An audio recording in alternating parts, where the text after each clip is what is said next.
Hello, welcome to Real to Real Talk. I am your host, Paul Britton.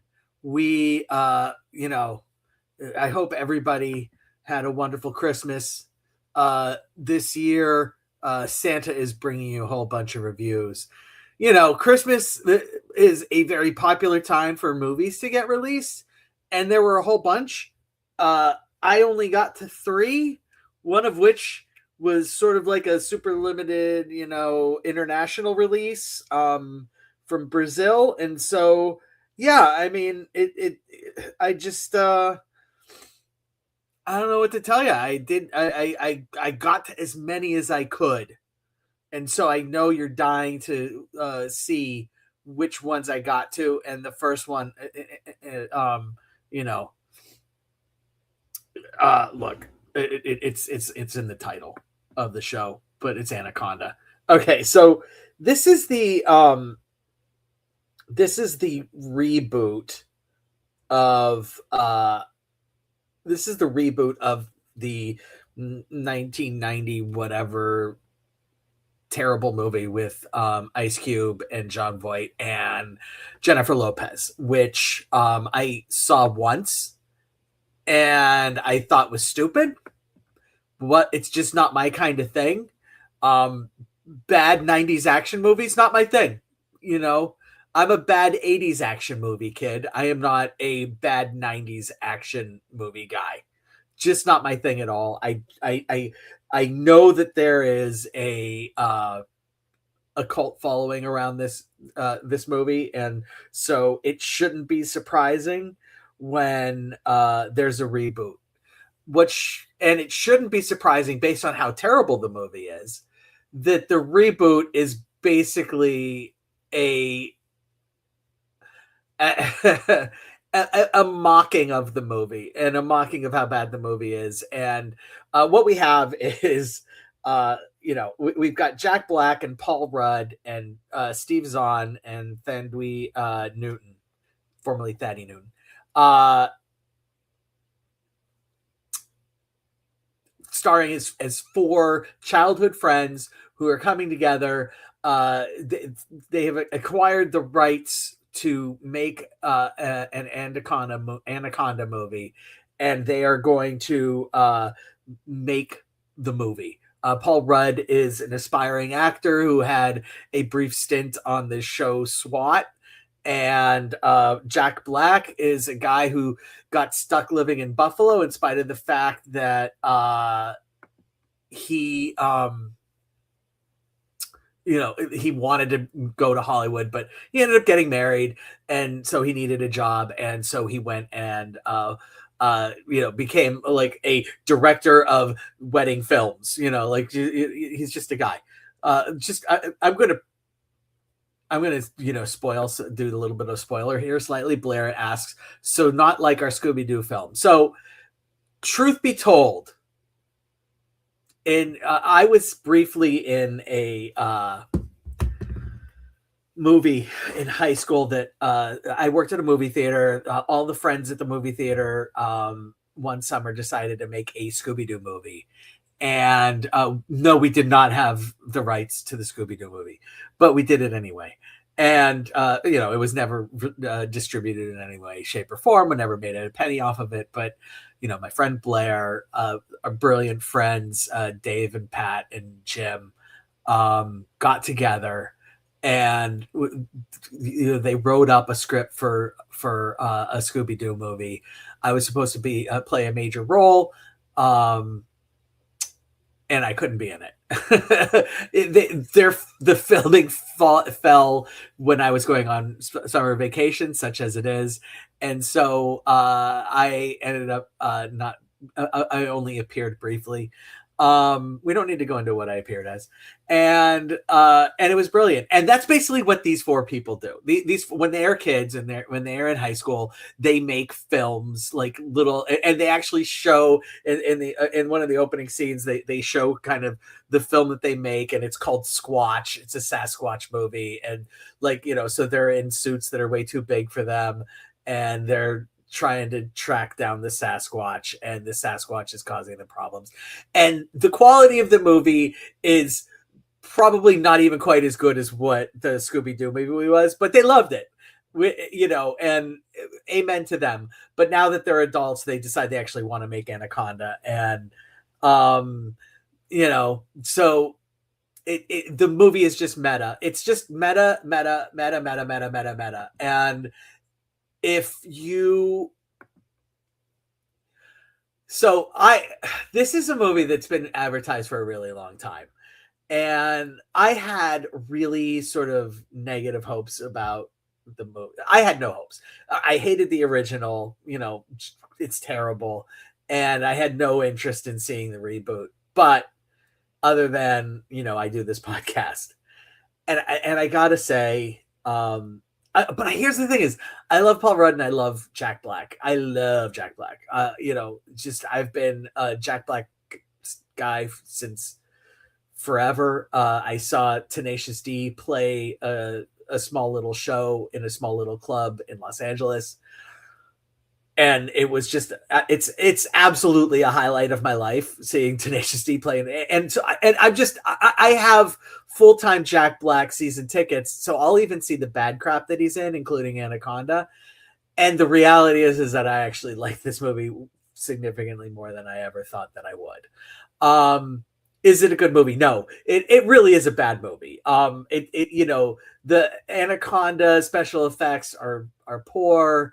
The script is dumb, but it's dumb on purpose. So, there's some leeway there. But the smart parts of the script are smart. It's just, it's one thing to have a play within a play within a play. And I love that. But it's another thing to make references to Anaconda within references and Anaconda within references and Anaconda. And that's what this does. And that's fun. And I really kind of enjoyed some of the things that were going on in the movie. And I can't not, I absolutely recommend this to anybody who liked the original Anaconda movie. Maybe not because it is referential to it. Well, it's super referential, not because it is, a excellent homage to it, but because it is so super referential to it that maybe you'll enjoy those parts more than I did. I didn't enjoy those parts at all. And maybe you'll see fit to appreciate it more than I did. But if you're a Jack Black fan and a Paul Rudd fan, like, totally worth it, because it's just Jack Black being Jack Black and it's Paul Rudd being Paul Rudd. And sometimes that's enough. So that's really more than I anticipated talking about. I genuinely walked into the movie thinking, all right, how am I going to talk about wanting to give this movie 1 star or 1 taco? And here at Real to Real Talk, instead of doing stars, we do tacos, okay, for our ratings. And if we feel like something deserves a little more than just, a full taco, we'll, instead of doing half a taco, we add guac, like you would do a half a star, we add guac. Why? Because nobody eats half a fucking taco. This is 2.5 tacos. This is 2 tacos plus guac. Terrible tacos, terrible guac. I mean, the guac is, is just a distant cousin to an avocado, whatever they use to make the guac. It's not good, but I didn't leave the movie mad. I was reasonably entertained for an hour and a half, and I don't know how long the movie was, but it was enough to make me feel like it was only an hour and a half long. It's not a good movie, okay, but I didn't hate it, and that's shocking because I genuinely thought I was going to hate it. Okay, next up, a movie that I assumed I wasn't going to hate and that I assumed I was going to love is called Marty Supreme.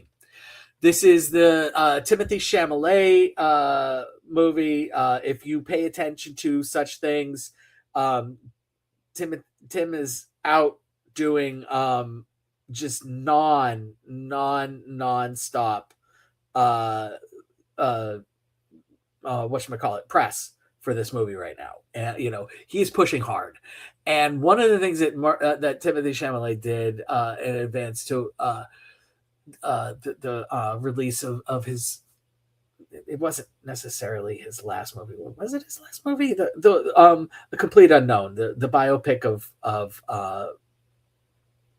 the biopic of, it was his last movie, of Bob Dylan, where he played Bob Dylan. Was he kind of just came out and said, "Look, I want to win an Academy Award. I want to win all the awards, and that's what I want to do." And he's back at it. He joins forces with Josh Safdie, brother of Benny Safdie, who directed Smashing Machines starring The Rock earlier this year. Josh went off and did his own thing too, because normally the Safdie brothers make movies together. Think Uncut Gems. Josh Safdie went and made Marty Supreme, and Timothy Chalamet plays a ping pong player in the 1950s by the name of Marty Mauser, and he is looking to become the world's greatest ping pong player and win all the titles and win all the awards and win all the accolades and land himself on a Wheaties box for his ping pong playing, and also at the same time through that bring ping pong to its deserved glory within New York. But until he can do that, he's also a hustler and is constantly using his ping pong skills to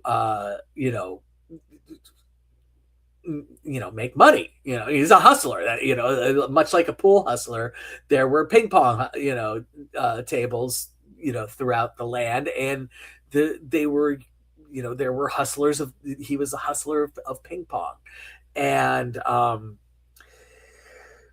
okay, so so here's the deal. When we are introduced to Marty, he's working at a shoe store, and it's clear that, one, he doesn't want to be working at a shoe store. He's using the shoe store in order to make money to travel for ping pong. That's very important. Two, he's screwing a girl he's been friends with forever, played by Odessa Zion, Rachel Meisner, and they get pregnant. They do sort of like the Look Who's Talking scene where like the sperms all go to the egg and the sperm impregnates, and it's really strange, but that's okay. But it's done to the tunes of Forever Young. So one of the really cool things about this movie is it's take place in the 50s, but all of the music, the songs, the cues, the score, everything is from the 80s, and which is really interesting. Yes, and so but and three, we find out that he'll lie to anybody for anything.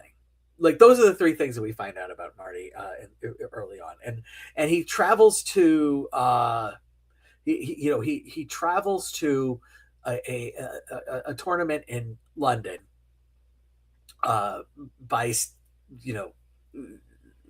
in essence stealing. He was owed money by the owner of the shoe store. The owner of the shoe store bails early so that he doesn't have to pay Marty, so that Marty doesn't go play ping pong, because he's in cahoots with Marty's mom to keep him in the States and not realize his dream of becoming a world-class ping pong player. It's really ridiculous. But Marty's like, fuck you, I'm going to steal the money. He steals the money. He goes off to London, and he makes horrible choices and goes up against in London, and goes up against a ping pong player from Japan. And this is immediately after, like, everybody's shocked that there's a Japanese representative, a Japanese player there. But it turns out it's, they just lifted the travel ban, because this is the early 1950s. There's a travel ban, international travel ban on Japanese, on residents of Japan. That's been lifted, so, which means that this is like the first international competition of any kind that somebody from Japan is participating in. It happens to be ping pong. Guess what? Folks from Japan are really, really, really good at ping pong. And it's table tennis, by the way. I apologize. And one of the other things that happens while he's in London is that he meets an aging, a former movie star who has, not appearing in films anymore, played by Gwyneth Paltrow, Kay Stone, and develops a relationship with her behind the back of her rich magnate husband, played by a dude from the show Shark Tank, who's apparently an asshole who I'd never heard of, and is not just an asshole, but is like a monumental asshole. And he plays a monumental asshole, in the movie. And so apparently he's typecast. All right.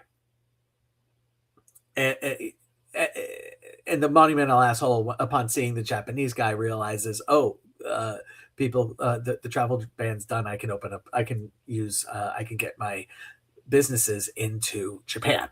So that's Marty Supreme. That's everything that's going on. One, as harried and chaotic as my explanation of the movie is, that is the pace of the movie, which is fantastic, because you're supposed to feel the chaotic nature of Marty's life. He is a person who has never made a good decision other than to be really good at ping pong, but he submarines his talents by being an asshole and making bad decisions. Okay. And the worst thing that he does, as I alluded to previously, is he will lie to, he will lie. He's one of those people who lies to lie. Okay. It's not like you strategically lie, when it is necessary, but rather you are so used to lying, you do not understand how to even tell the truth. And the important thing to know about me as a person is I fucking hate liars. I'm a terrible liar myself, and I hate people who feel like it's cool to lie. I just don't. I don't have any tolerance for liars whatsoever. And so part of this movie is that you kind of have to accept Marty in spite of his shortcomings, and get behind him and root for him and hope that he gets to get to Japan, and he gets to avenge his it's a sports movie, so he starts with difficulties, and so he loses in the final to the guy from Japan, and he wants to go to the next tournament, which happens to be in Japan, the internationals, but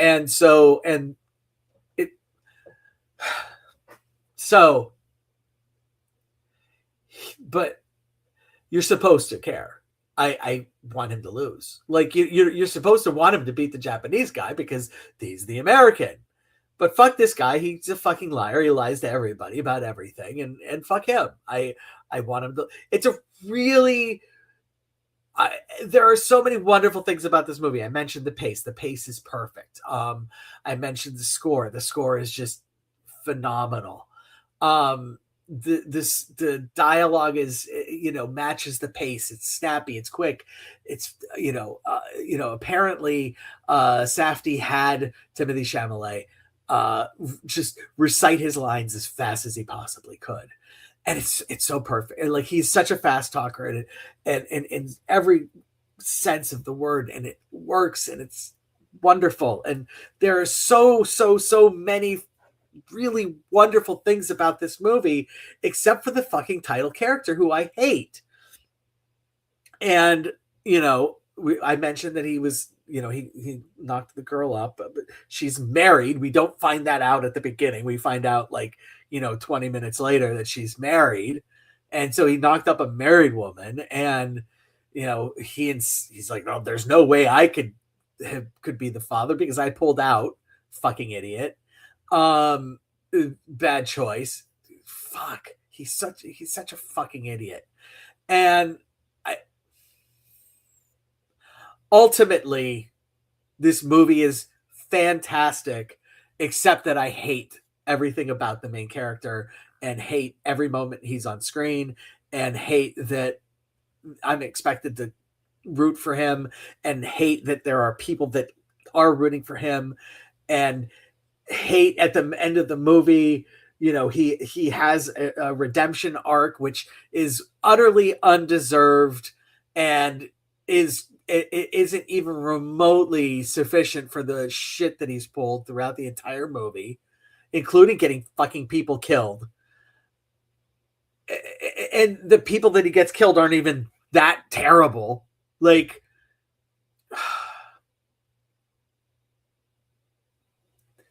I don't know what to do with this movie. I don't know what to, I never want to see this movie again. But it's really fucking good. And if somebody said it was their favorite movie of the year, I'd like, that's cool. So you're cool with liars, like that's what, I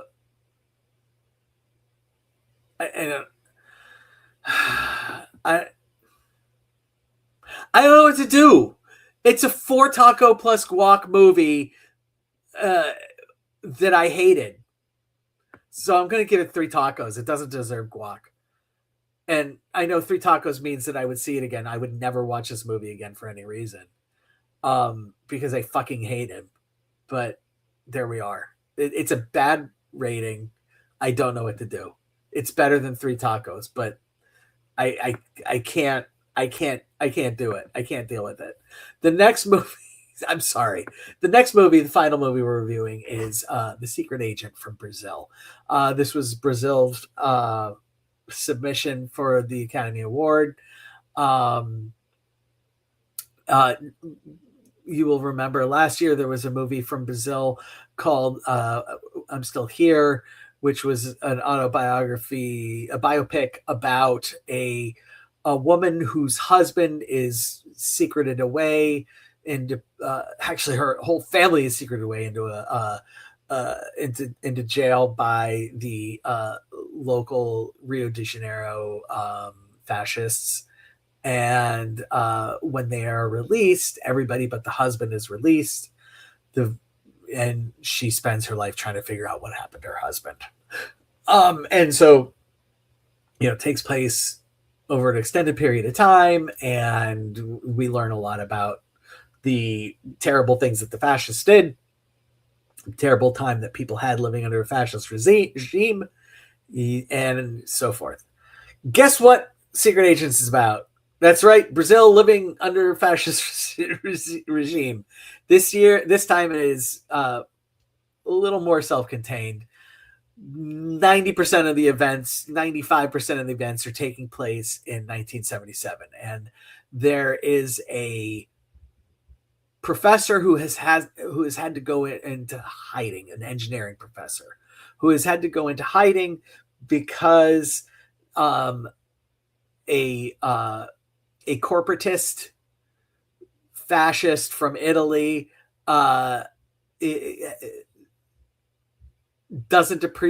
tries to basically raid his lab of all of the patents and whatnot that they have, and try to turn around on his own. He fights back. The corporatist fascist puts a hit out on the teacher, so he has to go into hiding. And at the same time, he has a young son who is his wife has passed away. His wife also was a teacher at the engineering school. Has passed away from illness. So there's a lot going on. Is what I'm trying to say. There is a slight thread that goes on throughout this movie where, like every 20 minutes we are brought into modern times where 2 young women are at a university and they are reviewing uh, tapes from the made during the fascist regime by a lawyer, interviewing people while trying to get them out of the country. And one of the people that they're interviewing happens to be this professor. And so it's really difficult to think about this movie on a standalone, clean and fresh, without thinking about I'm Still Here. Because the themes and what's going on are not just intertwined. You could have added, a half hour to and a subplot to I'm Still Here and had this guy pop in and out, and it wouldn't have felt too weird. It's just that's how closely intertwined everything is. It's an important movie because obviously fuck fascism. It's an important, timely movie here in the United States because guess what?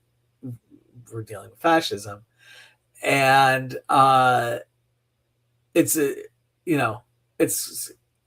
warning shot that absolutely nobody will hear here in the United States that should hear it. There's no fucking garbage fascists in the United States that are going to actually go watch this movie, but it's really important. It's really interesting. It's really sad, and ultimately, the scenes, but the best scenes are when the dude is with his son, and we kind of find out a little bit more about what the two girls who are listening to the tapes are up to while listening to the recordings of the victims of fascism. And for as much as those worked in I'm Still Here, I don't know that the flash forwards, one, necessarily work, two, were necessary. It just, I just kind of feel like, it doesn't have any emotional resonance, or it has some emotion, but not. It just doesn't have quite the emotional resonance as it had with I'm Still Here. But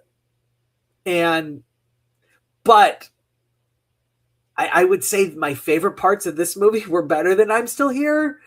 But overall, I'm Still Here is a slightly better movie. So if you just were in the mood for one fascist Brazil movie, and you're trying to pick between The Secret Agent or I'm Still Here, I would recommend I'm Still Here. It's streaming, I believe, on HBO Max.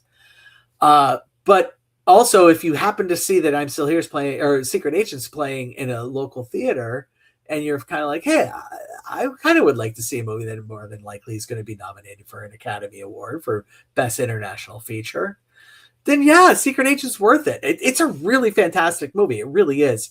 Throughout the movie, the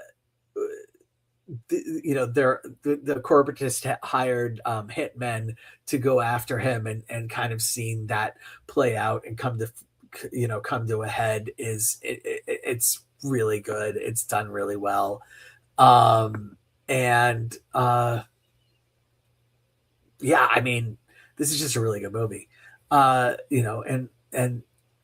it's getting Marty Supreme's Ford Taco rating. It's just really good. Yeah, I mean that's where we are. I'm sorry that I gave Marty Supreme a much worse rating than it deserves, but I got to be true to the way it made me feel, and I really fucking hated the character Marty Mauser, and he needed to have his comeuppance, and he never gets it, and that annoyed the fuck out of me. So that's it. Next week, it's a quiet week for movie releases this weekend, which is weird because why do you release a whole bunch of movies at Christmas time, but you don't, for Christmas weekend, but you don't do the same thing for New Year's? Is it because people are just out drunk rather than looking for ways to get away from their family and willing to go to a movie theater? Maybe, I guess that could be it. But one of the movies I didn't get to see was Song Sung Blue, and I'm going to do that this coming weekend, and that'll be fun. Guess what? Sergio's going to come on and talk about that one along with a new zombie movie together. So Sergio's back next week. So, we've always got that going for us. Thanks for stopping by, Real Talk. I'm your host, Paul Britton. Hope to see you next week. Hey, go out and see some movies, yeah?